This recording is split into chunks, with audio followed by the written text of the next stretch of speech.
पश्चात शतरंज या चेस इस खिते यानी सब कॉन्टिनेंट में इजाद हुई थी। ये गेम गुप्ता खानदान की हुकूमत के दौरान सीजर नाम के एक शख्स ने इजाद की थी और इसकी इजाद के साथ एक इंतहाई दिलचस्प दास्तान मुंसलिक है। सीजा शतरंज का खेल लेकर बादशाह के पास हाजिर हुआ तो बादशाह ने खुशी के आलम में सीजा से कहा, मांगो, क्या मांगते हो? सीजा ने एक लम्हे के लिए सोचा और अर्ज किया, हजूर, चावल के चंद दाने। बादशाह ने पूछा, क्या मतलब? सीजा बोला, आप शतरंज के 64 खाने चावलों से भर दें, लेकिन मेरे फार्मूले के मुताबिक। बादशाह ने पूछा, यह फार्मूला क्या है? सीजा बोला, आप पहले दिन पहले खाने में चावल का एक दाना रखकर मुझे दे दीजिए। दूसरे दिन दूसरे खाने में पहले के मुकाबले में दुगने चावल यानी चावल के 2 दाने रख दीजिए। तीसरे दिन तीसरे खाने में दूसरे खाने के मुकाबले में डबल यानी 4 दाने रखते हैं और आप इसी तरह चावलों की तादाद को डबल करते चले जाएं यहां तक कि 64 खाने पूरे हो जाएं। बादशाह ने इस बेवकूफाना मुतालबे पर कहकहा लगाया और यह शर्त कबूल कर ली और यहां से ख्वातिन दुनिया की वो गेम शुरू हुई जिससे आज के दौर में माइक्रोसॉफ्ट जैसी कंपनियों ने जन्म लिया। यह बज़ाहिर एक आसान सा काम दिखाई देता है, लेकिन यह दुनिया का मुश्किल तरीन मुअम्मा था और आज 3500 साल गुजरने के बाद भी शतरंज के 64 खानों को चावलों से भरना मुमकिन नहीं। बादशाह ने पहले दिन शतरंज के पहले खाने में चावल का एक दाना रखा और उसे उठाकर सीजा को दे दिया। सीजा चला गया। दूसरे दिन दूसरे खाने में चावल के 2 दाने रख दिए गए। तीसरे दिन तीसरे खाने में चावलों की तादाद 4 हो गई। चौथे रोज 8 चावल हो गए। 5वें दिन इनकी तादाद 16 हो गई। छठे दिन ये 32 हो गए। 7वें दिन ये 64 हो गए। 8वें दिन यानी शतरंज की पहली रो के आखिरी खाने में 128 चावल हो गए। 9वें दिन इनकी तादाद 256 हो गई। 10वें दिन ये 512 हो गए। 11वें दिन इनकी तादाद 1024 हो गई। 12वें दिन ये 2048 हो गए। 13वें दिन इनकी तादाद 4096 हो गई और 14वें दिन ये 8192 हो गए। 15वें दिन ये 16384 हो गए और 16वें दिन ये 32768 हो गए और यहां पहुंचकर शतरंज की 2 कतारें मुकम्मल हो गईं और बादशाह को थोड़ा थोड़ा सा अंदाजा होने लगा कि वो मुश्किल में फंस चुका है, क्योंकि वो खुद और उसके सारे वजीर मशीर सारा दिन बैठकर चावल गिनते रहते थे।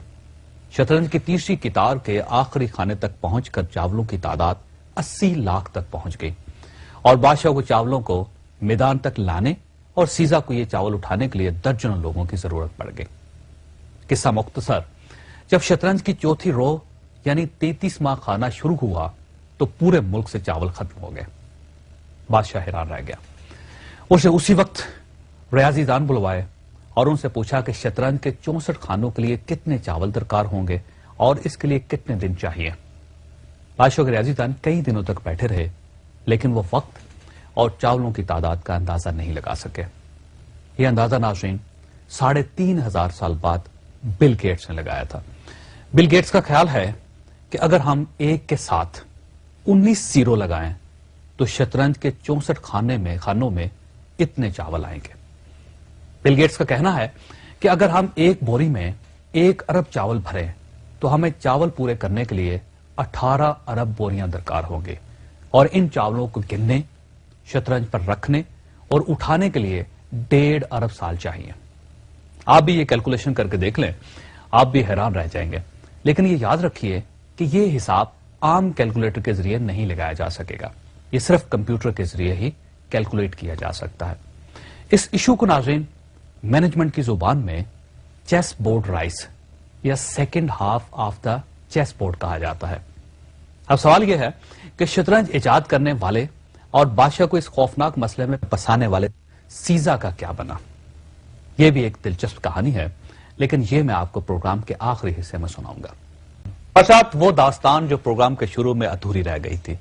बादशाह ने शतरंज के मौजूद सीजा को शतरंज की चौथी रो पर पहुंचकर गिरफ्तार करवा दिया था, क्योंकि बादशाह को शतरंज के हाफ में पहुंचकर चावल पूरे करने के लिए 5.5 दिन लग गए थे। वो अगले खानों की तरफ बढ़ा तो मुल्क से चावल खत्म हो गए, जिससे बादशाह को शदीद ब्लड प्रेशर हुआ और उसने शतरंज बनाने वाले का सर कलम करने का हुक्म दे दिया और यूं शतरंज का मौजूद मारा गया।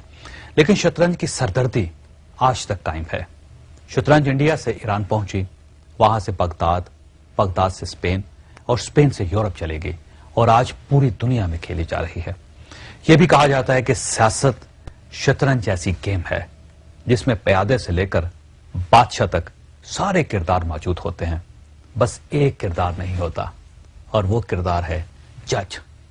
جی ہاں، شطرنج میں جج نہیں ہوتا لیکن سیاست میں ہوتا ہے، اور ججز کے بارے میں کہا جاتا ہے کہ یہ اگر مضبوط ہوں تو یہ قلم کی نوک سے بڑے سے بڑا قلعہ اور بڑے سے بڑا تاج اڑا دیتے ہیں، خواہ اقتدار کو کتنی ہی امیونٹی کیوں نہ حاصل ہو۔